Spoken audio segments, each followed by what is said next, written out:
I wasn't planning on reviewing another 2024 release quite so soon, but a movie came out recently that I just couldn't miss the opportunity to watch because, as it turns out, there's a new Cronenberg on the scene. We're talking daughter of David, sister of Brandon. Caitlin Cronenberg has just made her feature debut. But if you don't know anything about Humane from 2024, let me quickly fill you in.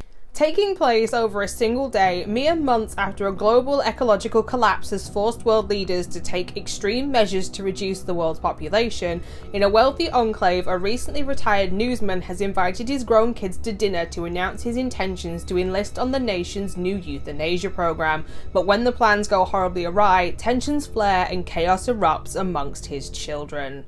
If you're new here, I go by Hordes and I talk about all things horror here on my channel on Mondays and Fridays, but as always when it comes to watching movies here on my channel, I am now going to go and watch Humane from 2024 off camera, so that way if you two decide that you want to watch this horror, thriller, mystery with comedic elements in it, there's so much in this one, nothing will be spoiled for you because nobody wants to watch a movie you've just watched somebody else watch from start to finish, because then you'll know exactly what is going to happen, so no spoilers here. I'm not going anywhere. You can't make me. I am an only child, and I have never been more grateful to be an only child, because if I had siblings like this, you would never catch me at a single family gathering, ever. Humane does a really good job of exploring the idea of self-interest versus saving the planet.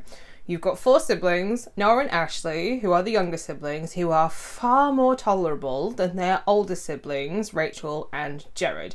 Now, none of these 4 people are particularly likeable, particularly 2 of them, who are awful human beings, in my opinion. Now, I saw somebody on Letterboxd say, oh, it's a bad thing that none of these characters are likeable. And I would like to remind people that the whole point of this plot is that one of these 4 people has to die. So surely, as they are all equally intolerable, that's a good thing. Like, you don't want somebody to be really likeable and have that be the person that is killed off. Do not die on me!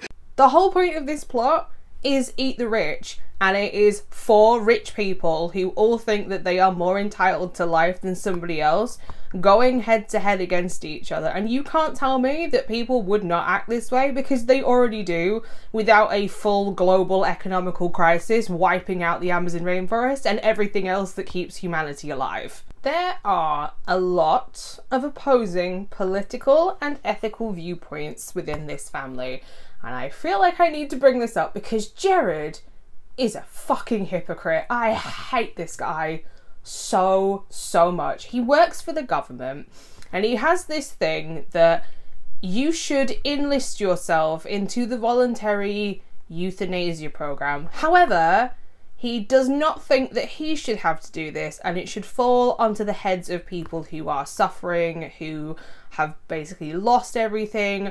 Undocumented immigrants is another example that gets brought up in this. He then says it's not about racism, it's not about white privilege. With this guy, it absolutely is. Like, he's on TV at the very beginning of this movie saying that his 10-year-old son should sign up. Like, I don't trust a single word that comes out of your mouth, and you are not gonna persuade me to think any other way about this guy. If I could have picked, he's the one that I wanted killed off. Like, can't stand him. Can't. Absolutely. Get in the bin. The dumpster's here, it's here!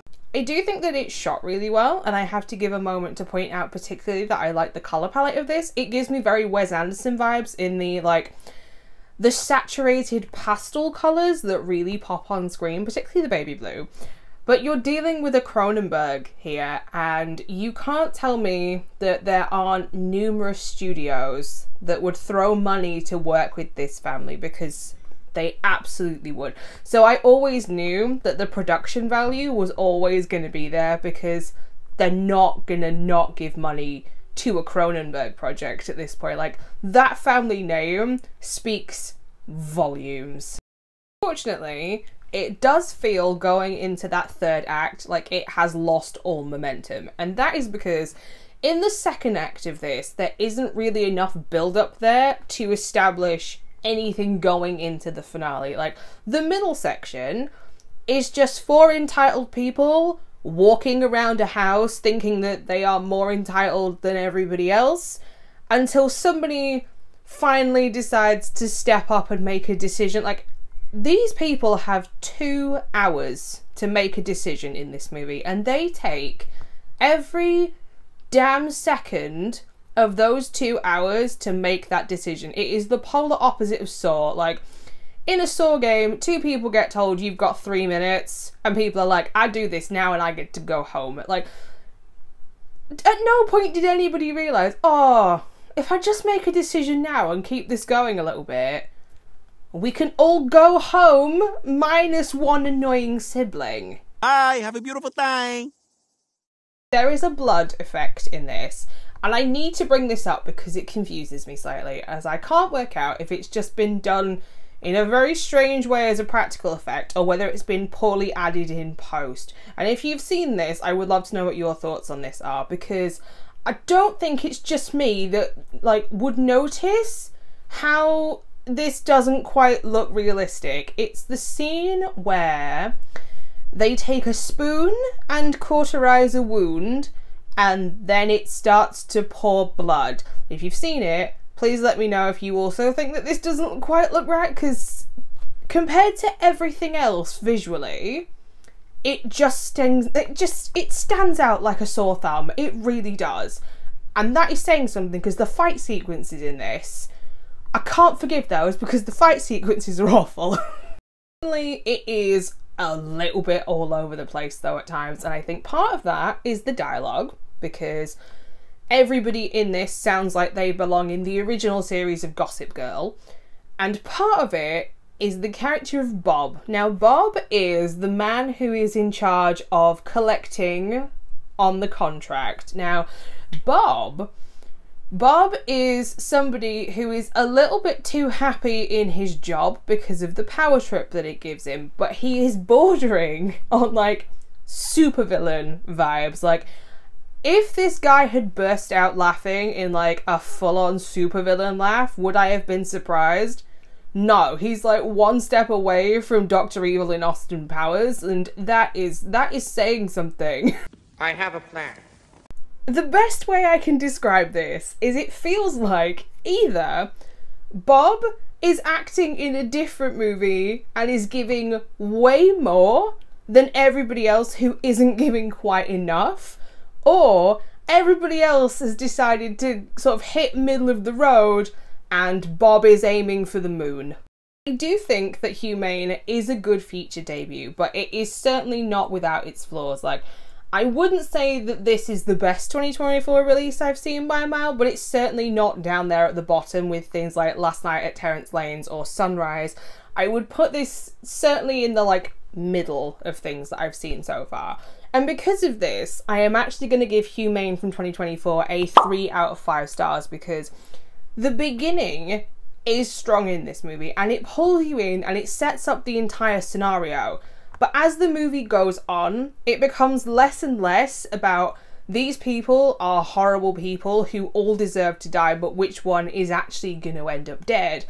And it divulges into, which one of these people can we conveniently get rid of because the plot has kind of disappeared and we don't know where to go with it.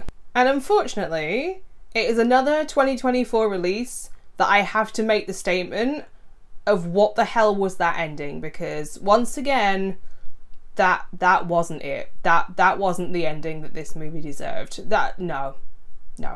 There you have it, my initial thoughts and my review for my first time watching Humane from 2024. If you've seen this movie, I would love to know what your thoughts and opinions are down in the comment section down below. Are you going to give this one a watch, or are you going to give this one a miss? If you would like to know every single horror movie that I watch, not just the ones I talk about here on YouTube, you can also find me over on Instagram and Letterboxd at HordesOfHorror, or maybe even stick around and join the Horde here on YouTube. I will be back on Monday with a brand new recommendations video, and this time we're talking about movies that I am fairly sure, in fact I am pretty sure, that most people will not have heard of, because that's how under the radar these movies have flown. So until next time, bye.